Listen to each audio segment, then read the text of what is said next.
David Baldwin, who's the chairman, and I've since had communications with him. And what's interesting is there's always going to be a little bit of a power hierarchy when you go to any club or corporation, but it's going to be very different. Where if you're the chairman at Manchester City, there you might wave to some people at the front desk, but that's what you're going to get: a wave, a good morning. Let me go to my office, right? David would be like, "Hey, Kathy, how was your weekend? What did John do last? How's John doing in school?" I mean, there's a personal connection at a club like this.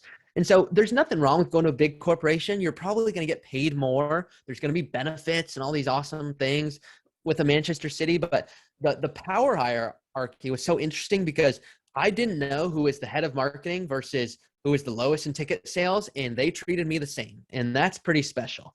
And it's because it's a family. They want to win. They know it's a core group. The weird vibe is that when you're around these people, you don't know who's trying to move to a better team. And so that's the only like kind of sad downside is sometimes people are doing awesome jobs, but then they kind of just, okay, I want to move up to whether it's I want to go to a Leeds, or maybe that Leeds is not the best example for that, but maybe you want to go to Liverpool, or maybe you want to go to a Leicester or whatever. You don't know people's intentions. And so kind of in the background, I would say the lunchtime chatter was like, oh, I heard Jack is trying to interview at Liverpool. And so that would kind of be a little bit like almost a little bit of a bummer. It's like, do that on your own. But I would hear those conversations happen. But for the most part, everyone was super personable. I mean, the craziest stuff was really just getting into meetings and learning, okay, we not only have a rule to live by, and this is public knowledge, but it since changed, but Burnley's whole thing was, we're going to pay a player 20,000 a week, and that's the maximum in pounds. So look, it's a decent living, right? I mean, it's more than most people, but 20,000 a week in the Premier League is not crazy.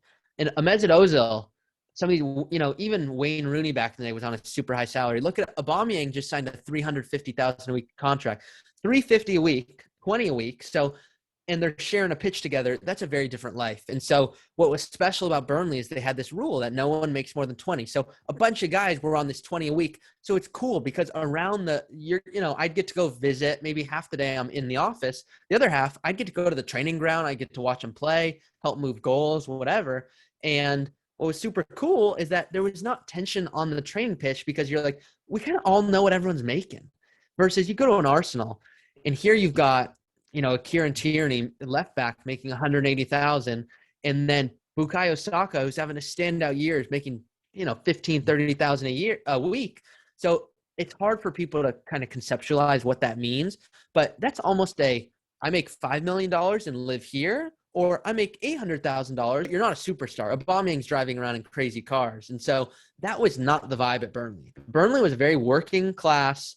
Let's make sure we win. It's not beautiful soccer. And that's just kind of what the vibe. So don't know if that answered even a lick of the question you asked, but that's what I often do.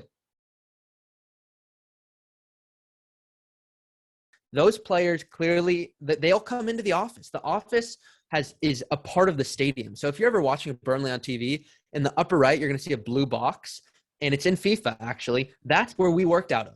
And so all week we're at the stadium. Oftentimes it's detached and you kind of don't feel you're part of the club. No, we were working in the stadium, overlooking the pitch all week. And the players would come into the office, whether it be to pick up a check or they want to make sure they have tickets for their spouse doing right, whatever.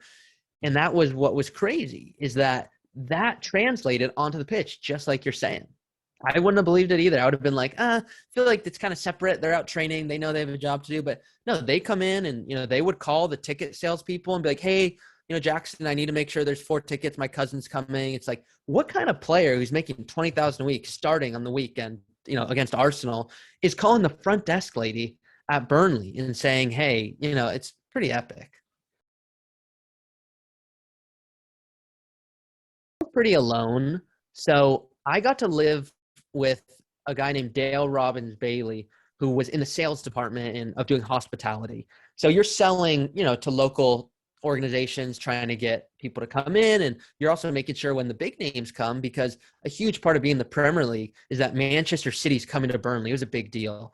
And so if someone wanted to get a box, he had to be hosting them, make sure they have a good time. So I lived with Dale, and that was very nice because I got to share the experience with someone.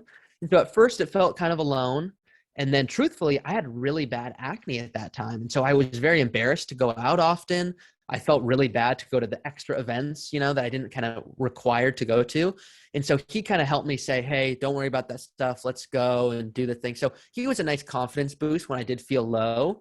And we're about an hour away from Manchester. And so on the weekend, if I really wanted, I got really into Nando's. Just they have really good chicken, and so it's called like Cheeky Nando's over there. And so I would take the train, which is awesome. And you kind of get to see the train is almost like, not like Train to Narnia, but like it's pretty awesome views, and people don't often think about it. And so I'd get on the train, I'd go into Manchester, and I'd go find like a local five-a-side team. And normally they'd always say, we don't want you to play because, I don't look the part. I'm smaller and I'm more technical. I'm not going to run past 10 players, but I would get it. I'd play simple, and it's kind of fun to flip someone, right? When someone's like, oh, well, we don't want this guy on our team. And then they're like, oh, this kid, and then so it's cool. So still in contact with some of those guys. So I emailed them before I went, and I was like, hey, what should I be expecting? Should I be prepping? And they didn't even reply. So I'm like, okay, I have no idea what I'm getting into here.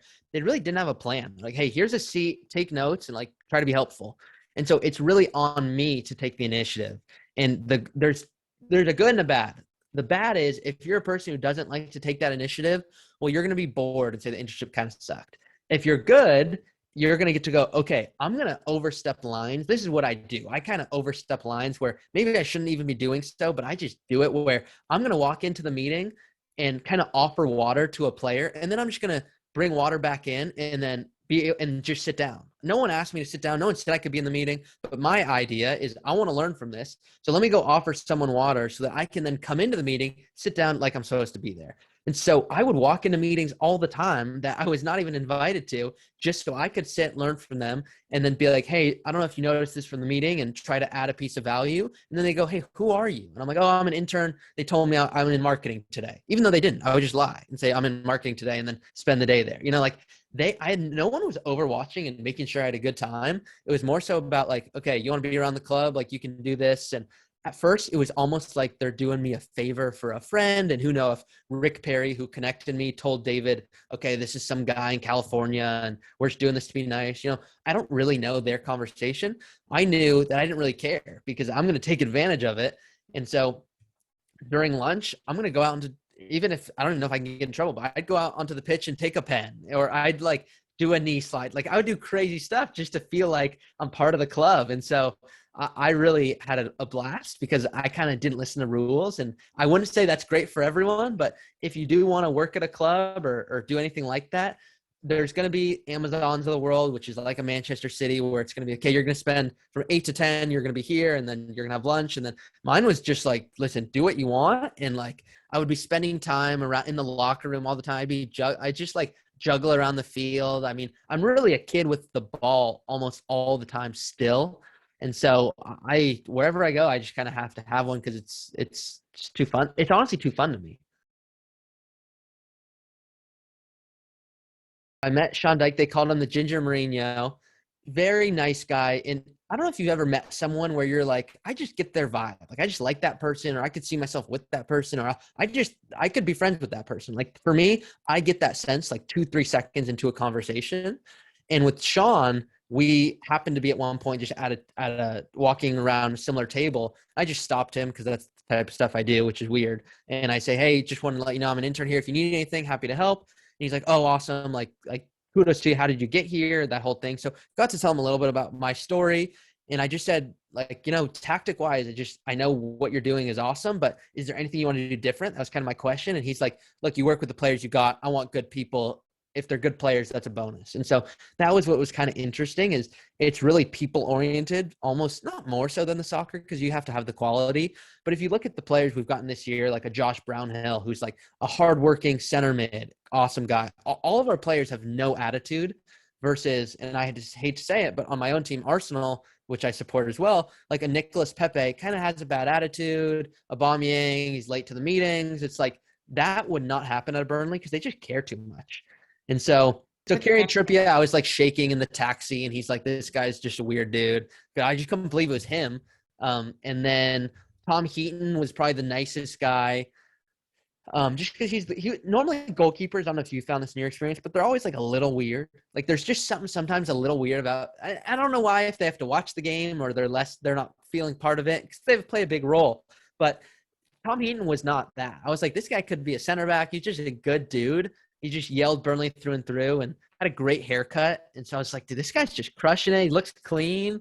And I was just like, I was a big Tom Heaton fan, and he kind of shifted me on goalkeepers' views. And so I've got good friends who are goalkeepers who are awesome guys, but I've also met some odd ones. So anyways, Tom Heaton, Kieran Trippier, Danny Ings, who's all tatted up, was like super nice guy. And so I was talking with all of them, by no means on a daily basis, but they'd come into the office. And I mean, if they have to pick stuff up or, like I was saying with tickets, but it was really that annual, player of the year meeting. And what was so cool is they spent an hour, the whole team, the hospitality team puts on a whole, it's almost like a show at the stadium where they're like, here's our 10 greatest goals and 5 assists and young player of the year. And, it's almost like you're going to a gala, and so everyone's dressed up. And the team, I was in the meeting, the team spent an hour deciding what song they want when players walk in. I mean, that's how much they care about this stuff. It's like an hour, and I wish I had the name of the song, but it was just like, wow, the detail that goes into this, and they cared so much is awesome.